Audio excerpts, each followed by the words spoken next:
On three. Big breath in. 1, 2.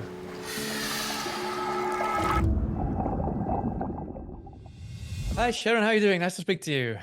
Nice to speak to you too. Congratulations on the movie. I was just watching this morning.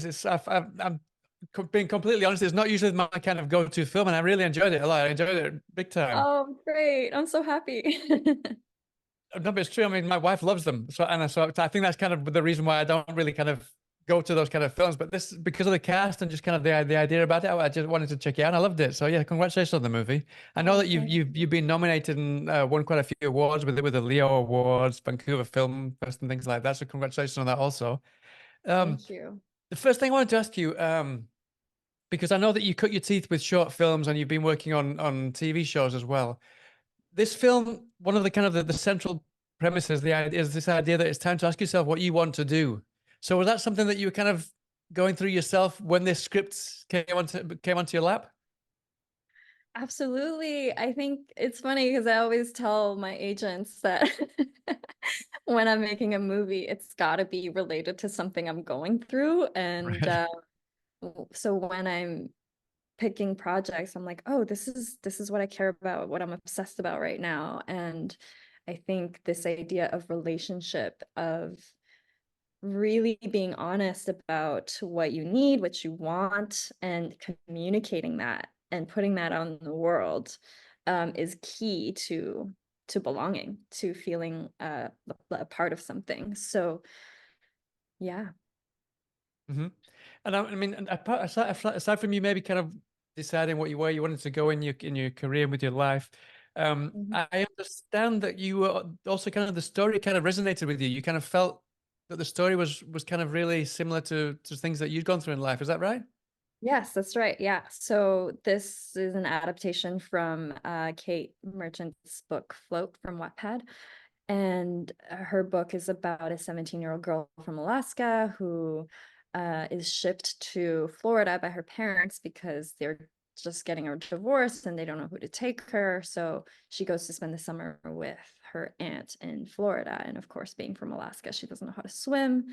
So she almost drowns and, Blake saves her. Same thing in the movie.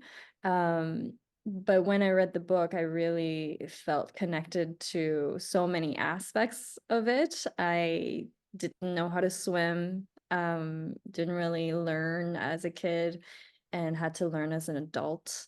I also went traveling in my early 20s and fell in love. And I ended up being with the man that I met for almost 5 years, and I wanted to tell a story of summer romance that was not just a summer fling. And I remember when I met my boyfriend at the time, everyone was like, "What? How did you keep it going?" And I think a big part of that is being honest about what you need and being realistic about the circumstances that you're in. Hmm. Uh, and yeah, so I was really grateful that Kate was open to my take and that everybody, all the producers involved, Lionsgate, Wattpad, they were really excited about the fact that I could bring a lot of my own personal stories into it and allowed me to do that. Hmm. I mean, obviously the book, it's got like it had like 25.5 million reads on the platform. So I mean, obviously you wanted to bring your own things to the story, but at the same time, I imagine you were kind of hesitant in certain parts of the story to kind of be faithful for the readers who kind of they knew the story, and it went a very different way to what they may be expecting, no?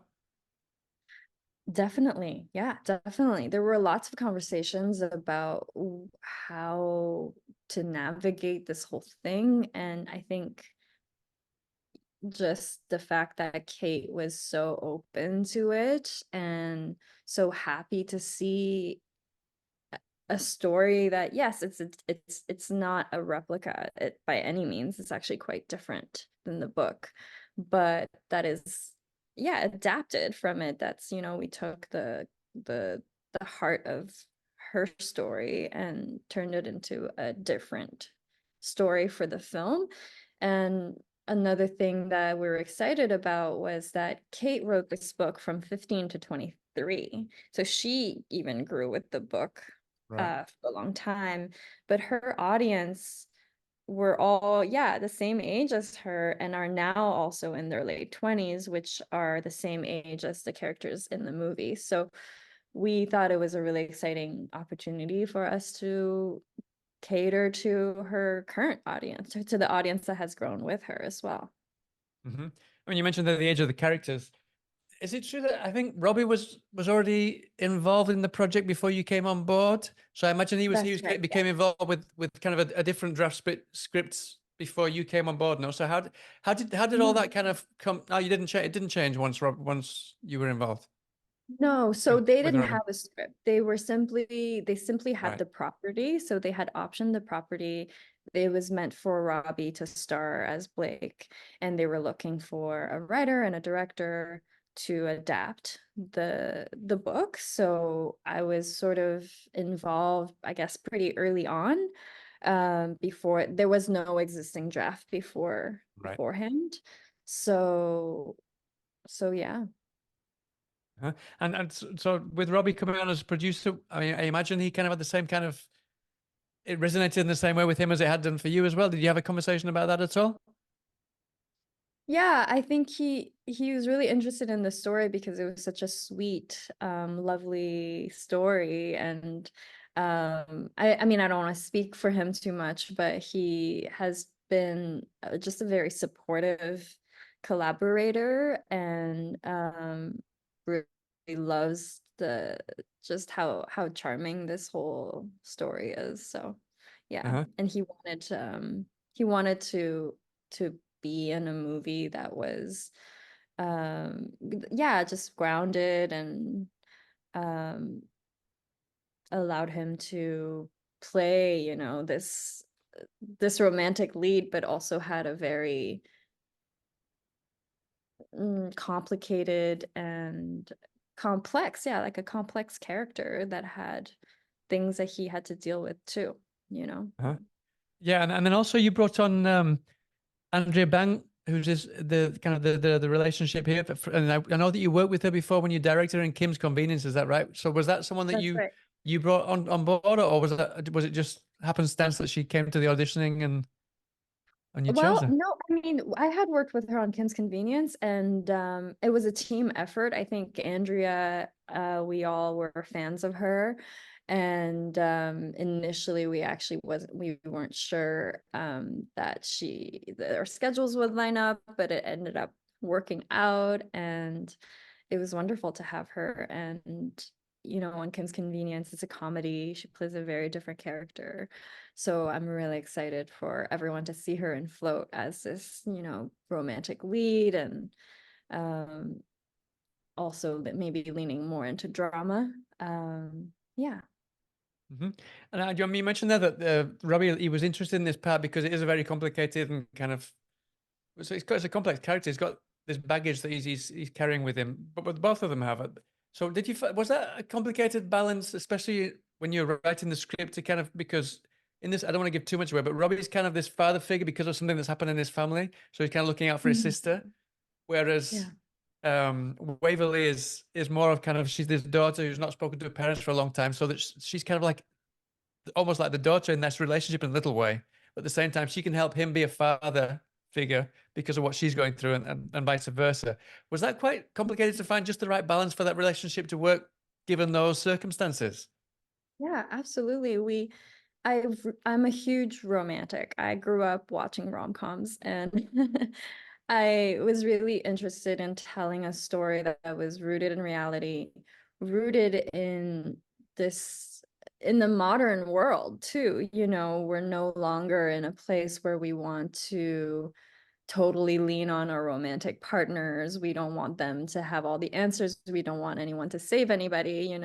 So it was important for me to have both characters lift each other up, and have them not necessarily,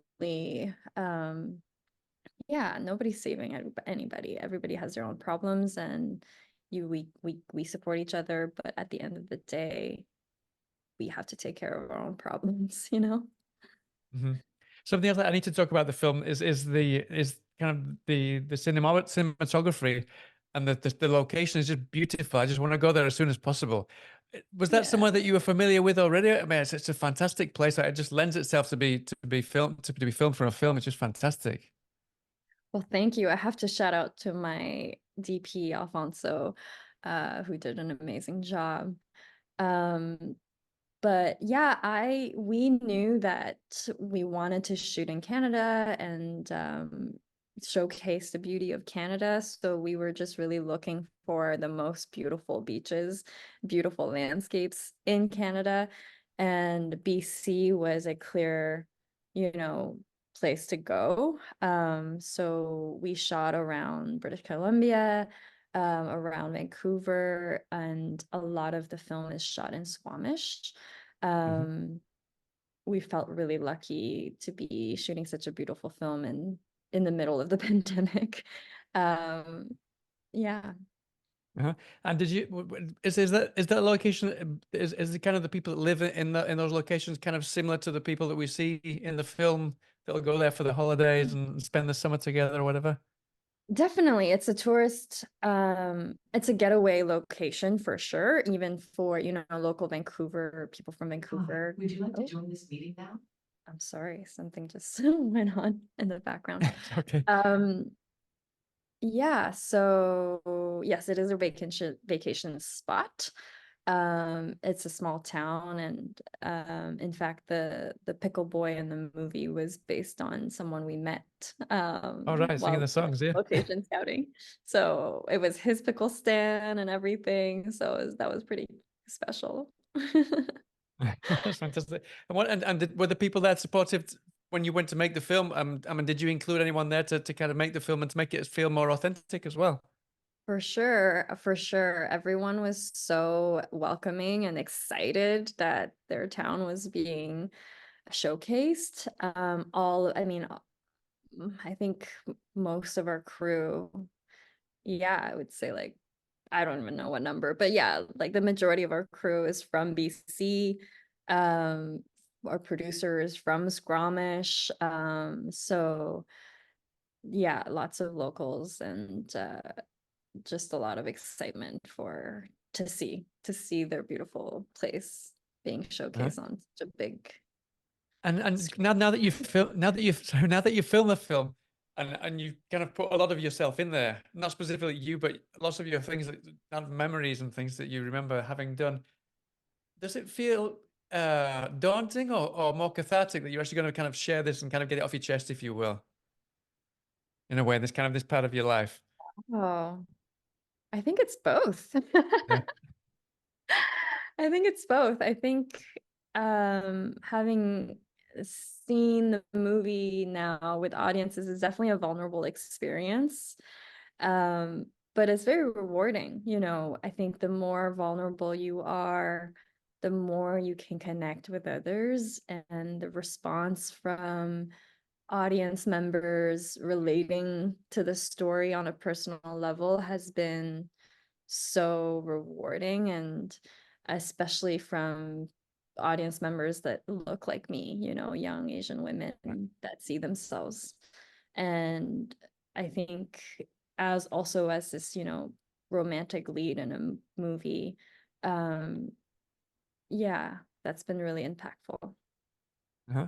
I mean, something else that must have an impact on your career as well, as you've met Robbie, and through Robbie from this film, I think you're working now on his next project that's about to release, which is Code 8, the sequel to Code 8. I've seen the first one, I've not seen the second one yet, but I can't wait to see it. So how did Yeah. that come about, and can you kind of tell us a little bit how you got involved and how the project changed once you came on board to that project with Robbie? With Code 8? Well, so I met these guys through Float, and as we were, you know, waiting for Float to go into production, they were working on starting to work on Code 8 Part 2, and brought me and also my co-writer on Float onto Code 8. So there was four of us that worked on the sequel, and yeah, it was a really different experience to float because it was a lot more collaborative. But yeah, that was a really fun experience. I was really happy to be working on like a sci-fi action, drama, very different than Float. And so, yeah, it's always fun to be able to work with the same people again. Uh-huh.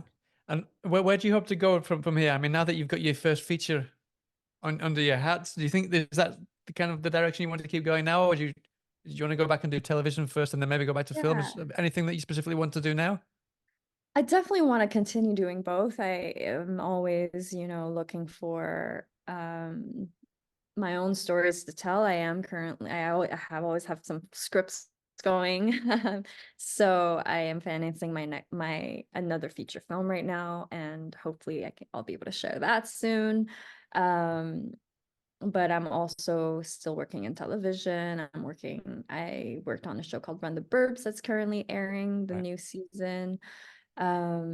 So yeah, it's exciting. I just want to be able to continue telling stories in all forms, really.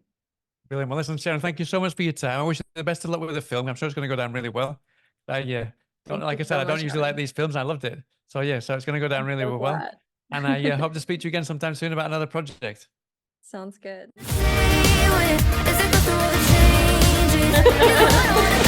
Beverly, you lied to us. I want to stay here with you, but I do want to be a doctor. You don't have to act like this is anything more than summer fling. It's time you ask yourself what you want to do. I don't want the summer to end. You have to make yourself known in this life. Not for anyone else, but for you.